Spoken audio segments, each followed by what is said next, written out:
In July 2025, an investigative report by ProPublica exposed a decade-long Microsoft program that allowed China-based engineers to provide technical support for the United States Department of Defense's Azure government cloud systems.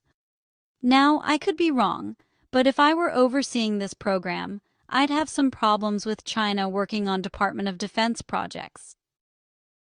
These systems handle highly sensitive impact level 4 and 5 data, including materials supporting military operations, where breaches could cause severe or even catastrophic harm to national security.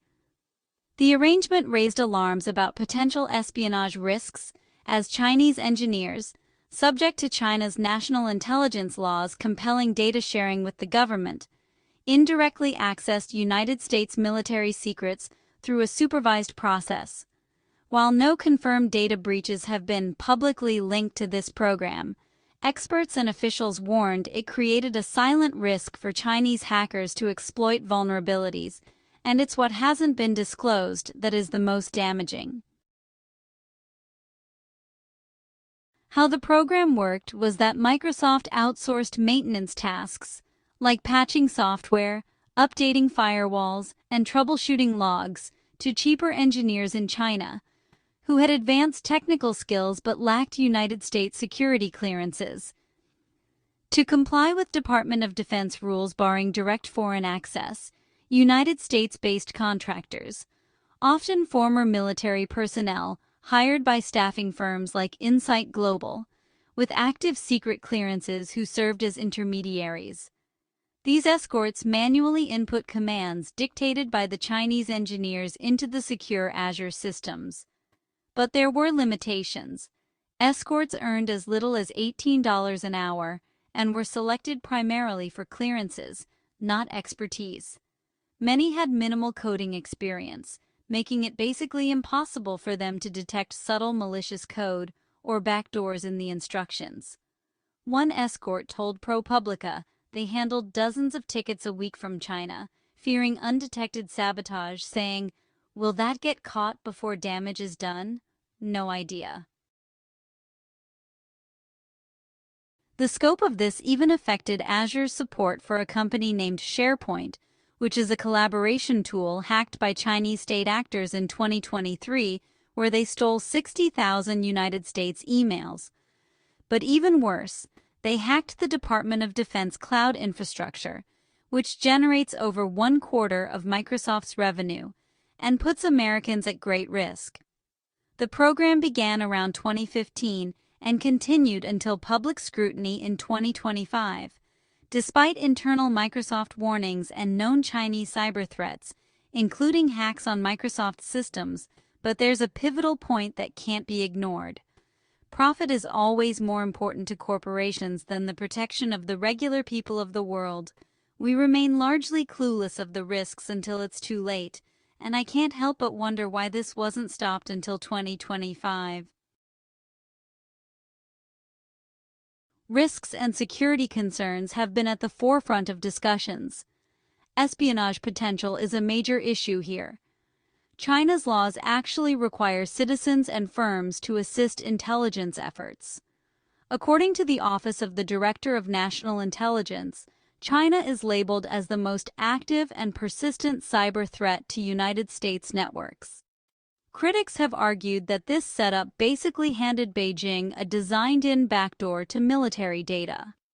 Allegedly, they found no direct evidence of actual data exfiltration, but the indirect access model was still considered a vulnerability, especially after China's 2023 Microsoft email theft.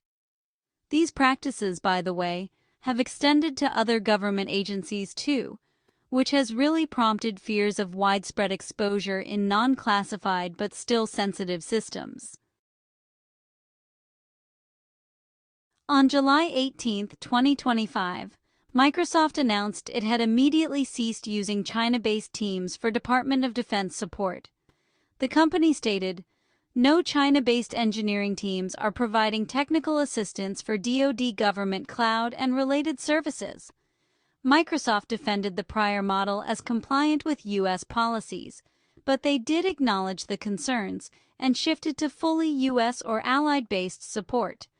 The company also faced criticism for not disclosing China-based maintenance in its security plans submitted to the DoD.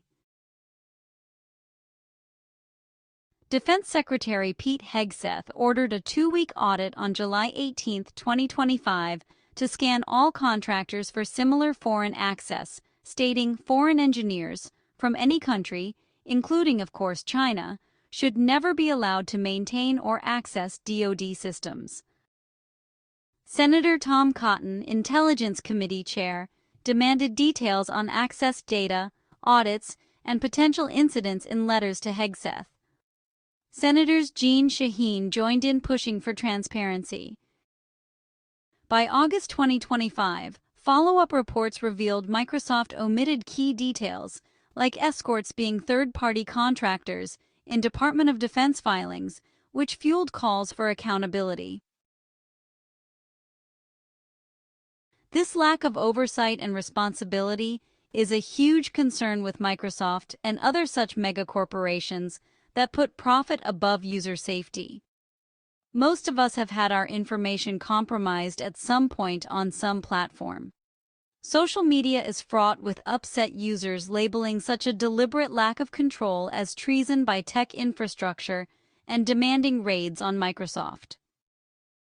A Reddit thread in cybersecurity called it a prostituted security model, while analysts at the Foundation for Defense of Democracies warned it exemplified supply chain risks. Why would they blame such irresponsibility on supply chain risks? I say, hire Americans, train Americans, keep American money in the United States. Whistleblowers, like Navy official Tom Schiller, amplified claims of CCP infiltration in viral posts. This incident really highlights concerns about global technology supply chains and whether we should ever allow companies to take jobs out of the country. Personally, I will use a company that has American tech support over foreigners. It's very obvious, like when Bob has an Indian accent, he talks fast and you can't understand a word he's saying. Don't get me wrong, they are very patient. More than I would be with me, but I want to be able to understand someone that is supposed to be walking me through something. And now we are beginning to realize that these foreign tech jobs not only frustrate users, but provide huge security risks. So when does cost savings outweigh security? It's even more important than ever in this ongoing US-China rivalry for superiority in technology. With the way that computers control everything, how do I know that my secret government records have not been tampered with? How do I know that somebody in China doesn't have access to my computer, my bank account, or my health records? The fact is that I don't, and as the state of technology expands exponentially, it becomes more important that our lawmakers to create new regulations to protect us. Instead, they spend billions brainwashing us to promote the sick notion of changing the sex that you were born. Where is the focus on achievement, kindness, compassion, and contribution? In so many ways we have been told that it's all about us and screw others' feelings. I want to clarify this because I know someone very close that went to a shrink, and within months, the lesson she learned was, I need to take care of me and screw everyone else. I'd like to reframe that thought, guys. Life is about service to the collective, whatever that might be. It could be that you are a great brain surgeon, real estate agent, or waitress, but the key is to see our worth as something more than what we do. It's to use that skill to the best of your ability to impact the collective. Whether it's giving someone a new chance at life or a cheerful dining experience. It's the vibes you give off, and that's why it's so important to put yourself first. Not to be apathetic to others, but to be the light to others and the world. Refine your frequency. Be joyful, but I can tell you that the joy to having stuff can't compare to the joy of a smile on another person's face. We need to refocus the purpose of humanity and never put the almighty dollar above the welfare of the people. I pray that you all find the joy of service that I have been so fortunate to know in my lifetime. I love you guys. Don't worry. Have faith that our world is slowly turning back around from the evil that has controlled us to the light that nurtures our soul.